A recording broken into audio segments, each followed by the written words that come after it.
सूरजमुखी में प्रमाणित संकर बीज उत्पादन। सूरजमुखी की खेती विश्व के लगभग सभी भागों में की जाती है। इसमें 35 से 45% तक तेल की मात्रा होती है और ये बहुत महत्वपूर्ण तिलहनी फसलों में से एक है। किसानों को गुणवत्तापूर्ण बीज की उपलब्धता सुनिश्चित करने से सूरजमुखी की फसल में बीज और तेल की पैदावार अधिक होती है। सूरजमुखी में संकर बीज उत्पादन के लिए 3 पैतृकों की आवश्यकता होती है। नरबंध ए लाइन, जिसका उपयोग मादा जनक के रूप में किया जाता है। आइसो न्यूक्लियर बी लाइन ए लाइन के रखरखाव के लिए और रेस्टोरर आर लाइन, जो ए लाइन की प्रजनन क्षमता को बहाल करती है। ए लाइन व्यवहार पराग का उत्पादन नहीं करती, जबकि बी एवं आर लाइनों में कार्यात्मक पराग का उत्पादन होता है। संकर बीज उत्पादन के लिए भूमि का चयन करते समय इस बात का ध्यान रखना चाहिए कि पिछले वर्ष सूरजमुखी की अन्य किस्मों या संकरों की खेती नहीं की गई हो। खेत को जुताई करके हल चलाकर गोबर की खाद एवं बेसल उर्वरक डालकर मेढ़ और नाली बनाकर तैयार करना चाहिए।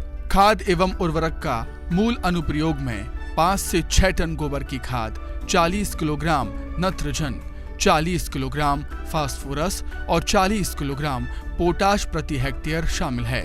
शेष 40 किलोग्राम नत्रजन प्रति हेक्टेयर फसल के विकास के 20 से 25 दिनों बाद डाला जाता है। जिन क्षेत्रों में सल्फर की कमी होती है वहां 25 किलोग्राम प्रति हेक्टेयर सल्फर की सिफारिश की जाती है।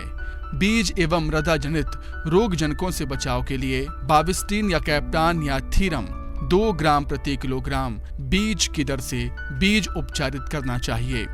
रबी में सूरजमुखी संकर बीज उत्पादन के लिए मध्य अक्टूबर से नवंबर की शुरुआत तक और ग्रीष्मकालीन फसल के लिए दिसंबर से जनवरी तक बुआई का समय आदर्श माना जाता है। ए एवं आर लाइनों की बुआई ब्लॉक विधि से 2.16 निकटवर्ती ब्लॉकों में 75:25 में की जानी चाहिए। आमतौर पर प्रति गड़ा 2 बीज पंक्ति से पंक्ति 60 सेंटीमीटर और पौधे से पौधे की दूरी 30 सेंटीमीटर के अंतर के साथ 3 से 5 सेंटीमीटर गहराई पर बोए जाते हैं।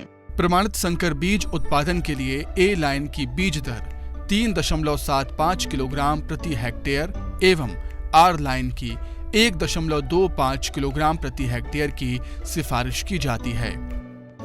जहां भी मोरों की समस्या हो वहां बुआई के बाद खेत को नायलॉन की जाली से ढक देना चाहिए। इसके अलावा पक्षी डराने वाले रिबन, उपकरणों और स्पीकर से फसल को संरक्षित करना चाहिए। सिंचाई की महत्वपूर्ण अवस्थाएं पुष्पन से पहले और पुष्पन आने के बाद की अवस्थाएं हैं। आवश्यकता के अनुसार अवांछनीय पौधों को निकाल देना चाहिए और बीज अंकुरण के बाद प्रथम 6 सप्ताह के दौरान 1 से 2 निराई गुड़ाई करना आवश्यक है। पौधे के तने को सहारा देने के लिए बुआई के लगभग 20 से 25 दिनों के बाद मिट्टी चढ़ाना अति आवश्यक होता है। पौधों की रंजकता, ऊंचाई, शीर्ष के आकार एवं आकृति, शाखा की आदत, रोग संक्रमण और बीजों के रंग के आधार पर अवांछनीय पौधों को वनस्पति, फूल और कटाई के चरणों में रोगिंग की जानी चाहिए। मादा पैतृक पंक्ति में नर उपजाऊ पौधों को पुष्पन की अवधि के दौरान परागकण निकलने से पहले हर दिन निकाल देना चाहिए। डंठल से तोड़ने के बाद भी सूरजमुखी का शीर्ष विकसित होता जाता है और व्यवहार पराग की उत्पत्ति होती रहती है। इसीलिए ये महत्वपूर्ण है कि डंठलों से निकालने के बाद सिरों को जमीन पर डालते समय नीचे की ओर कर दिया जाए। क्षेत्र मानक सुनिश्चित करने के लिए कम से कम 4 निरीक्षणों की अनुशंसा की जाती है। पहला निरीक्षण 6 से 7 जोड़ी पत्तियों की अवस्था में करना चाहिए। दूसरा और तीसरा निरीक्षण पुष्पन के दौरान किया जाना चाहिए। चौथा निरीक्षण परिपक्वता के समय एवं कटाई से पहले किया जाना चाहिए।